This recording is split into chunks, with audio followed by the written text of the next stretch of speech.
खुलुमबाय आं माइनाव बसुमतारी गिबियावनो बर' रादाब नायगिरि नोंथांमोनखौ आंनि चेनेलाव बरायबाय लोगोसे गोजोन फुंबिलिनि गाहाम हामलायथि बावहरबाय नोंथांमोननि थाखाय लानानै फैबाय आं गोदान मोनसे रादाब नोंथांमोना भिडिअखौ अननानै जोबजासिम नायलांदो।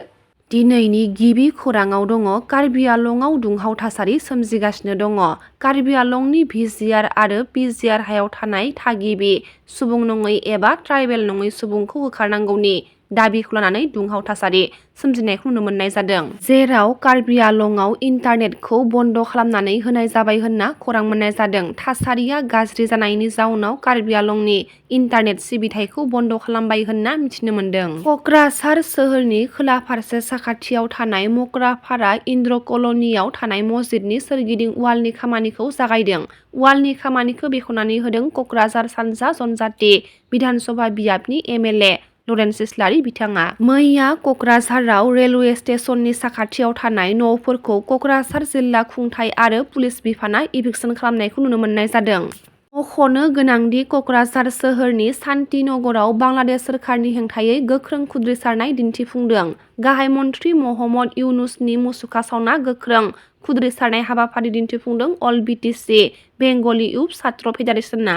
तामुलपुर जिल्ला मतंगापार आंगारकाटा गामिनि बिथु बुल बर'आ आसाम सोरखारनि सोलोंथाइ बिफाननिफ्राय युवा लेखक सन्मान 2025 मायथाइनि बान्थाखौ मोननो हादों। कार्बि आंलंनि जाथायाव दासिमाव सा 38 पुलिसफोरा जोखोम जादों लोगोसे बिग्रायारि साफ्रोमखौबो आयेनखौ गावनि आखायाव लानो नाङा होनना जोबथा सांग्रांथि होदों डिजिपि हारमित सिंह बिथाङा।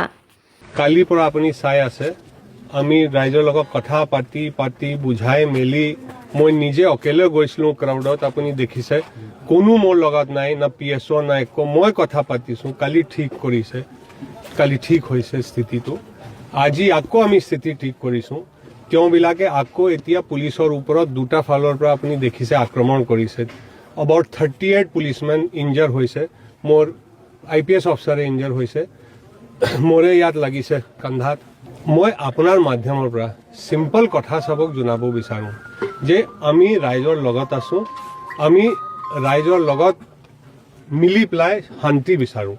কিন্তু এনেকে পুলিচক এটাক কৰিলে গভৰ্ণমেণ্টক এটাক কৰিলে তেওঁবিলাকে আজি আকৌ কালি প্ৰমিছ কৰিছিলে वचन দিছিলে যে আমি আকৌ দোকান সুকান নাভাঙো আকৌ ইফালে দোকান ভাঙি গ্যাস সিলিন্ডার ওলাই গ্যাস সিলিন্ডার বাস্ট কৰিছে আমাৰ ওপৰত বম মাৰিছে তীৰ মাৰিছে মোৰ এটা ল'ৰা তীৰ লাগিছে এতিয়া এনেকে কৰিলেতো কোনো সমাধান নহয় সো আপোনাৰ মাধ্যমৰ পৰা মই গোটেই সোসাইটি গোটেই সমাজক মোৰ নিজৰ আৰু মোৰ এটা মানুহৰ ফালৰ পৰা মোৰ ৰিকুৱেষ্ট আছে মোৰ কি কম মোৰ প্ৰাৰ্থনা আছে যে এই ল'ৰাবিলাক যিটো মিসগাইডেড হ'ব পাৰে ইহঁতক বুঝাওক চাওক আকৌ আহিছে পত্থৰ মাৰিবলৈ মিসগাইডেড ল'ৰাবিলাকক মা দেউতা খুৰা যি আছে প্ৰফেসৰ যি আছে সমাজৰ মানুহ কাইণ্ডলি বুঝাওক যে গোটেই বিশ্বত এনেকে কৰিলেতো কোনো সমাধান নহয় গভৰ্ণমেণ্টে মিটিং দিছে সিএম ছাৰে কৈছে তেখেত নিজে এইটো বস্তু বহুত গুৰুত্ব দিব তেখেত নিজে বাইট দি আছে তাৰ পিছত এনেকে অ্যাটাক কৰিলে তো আমাকতো অ্যাকশন লবই লাগিব না আমাৰ মানুহটো আমি ক্ষতি হ'ব দিব নোৱাৰো আৰু ইটো আপোনাক কৈ দিওঁ ভিডিঅ লোৱা হৈছে সবৰ ফটো আমাৰ তাত আছে এনেকে কৰি থাকিলে আমাকতো লিগেল অ্যাকশন লব লাগিব দেশৰ আইন কানুন তো ভাঙিব নাপায় আচ্ছা মোক একো ক'বলৈ নাই চাওক আকৌ আমি দূৰত আছো আকৌ তাত জুই লগাই দিলে অকমান কেমেৰা ইফালে কৰক কাইণ্ডলি চাওক ই সব আনো সো মই 10 মিনিট 2 মিনিট আপোনাৰ লগত কথা পাতিছো মই ইফালৰ পৰা চকু অতৰাইছো পিছফালৰ পৰা আহি এনেকে কৈছে দোকান ঘৰৰ পিছফালৰ পৰা আমাৰ ওপৰ হিলগুটি বৰ্ষা আছে তীৰ মাৰি আছে এইবিলাক কৰা লাভ নাই আমিতো ফোর্স ইয়াত সিআরপি আছে বাহিৰৰ ফোর্স আছে তেওঁবিলাককে মই ৰখাই থৈছো আমি অকমান tier gas rubber bullet use কৰিছো এটুত ক্ষতি নহয়। क'क्राझार जिल्लानि फकिरग्राम फरायसालिमायाव कम्पिउटार लेब बेखेवदों बिटिसिनि सोलोंथाइ बिफाननि इएम रबिराम नार्जारि बिथाङा। मख'नो गोनांदि हारिनि राव बिजोंखौ फोथांनानै लाखिनायाव जों साफ्रोमबो बिबान लानांगौ होनना इएम रबिराम नार्जारि बिथाङा फोरमायथिदों। दिनै सेरफांगुरि बे जायगायाव थानाय सिखोना नोगोर मोनसे इंलिश मिडियाम फरायसालि बे फरायसालिनि जेरै पेरेन्टस डे प्रग्राम दं आरो बेवहायनो बिथांमोनहा आंखौ सासे आलासि महरै हांख्रायनानै लाबोदों आरो बेवहाय बाहागो लाफैनानै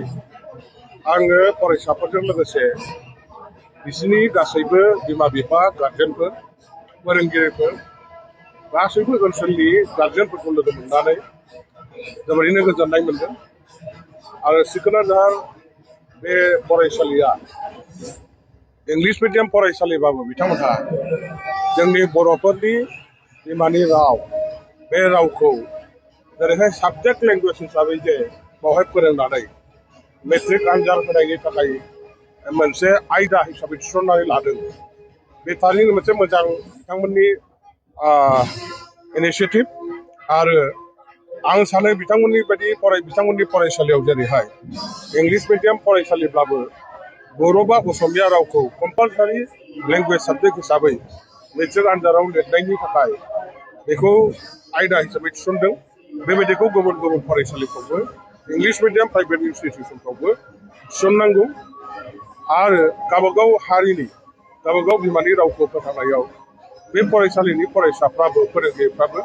बयबो बाहागो लानांगौ। दिनै बेवहाय मेट्रिक होनायनि थाखाय बे थाखोआव बिथांमोनहा फरायसा हिसाबै प्रथम बेच हिसाबै फैगौ बोसोराव होगोन होननायखौ आं मिथिनो मोनदों। आं आसा खालामो बे फरायसालिनि जायफोर मेट्रिक आनजादाव बिथांमोनहा जिरायगोन बे फरायसाफ्रा फरायसालिनि मुंखौ गाहामै गाहाम जाहाथे लाखिलांनो हायो आरो बे फरायसालिनिफ्राय जोंनि गोबां माखासे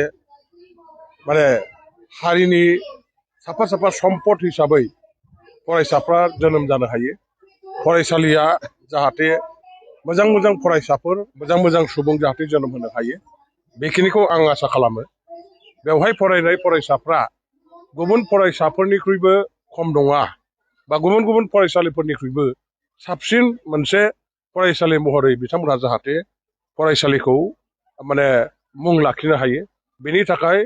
फोरोंगिरि फरायसा गार्जेनफोर बयबो खौसेयै फरायसालिखौ अरायबो मोजाङै सालायलांनो थाखाय जाहाथे नाजायो खौसेयै मावलाङो आं बेखिनिखौ आसा खालामबाय।